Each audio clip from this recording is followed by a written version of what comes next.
Alright, so we just picked up this here sofa. Somebody's animals have tore it up a little bit, so we got a new one. And so I got these Rhino straps I'm using for this job here. Tightens it right up.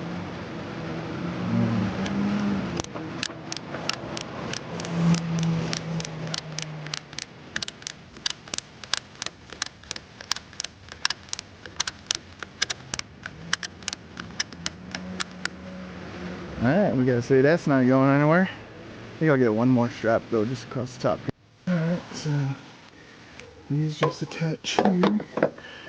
Those hooks. And bring it around.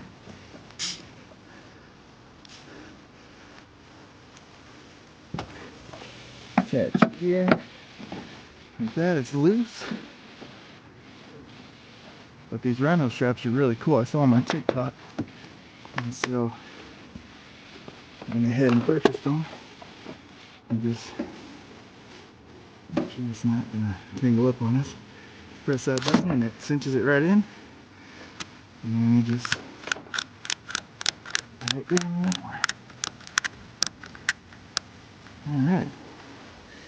It's locked in place. Not moving. Good? Alright, let's go.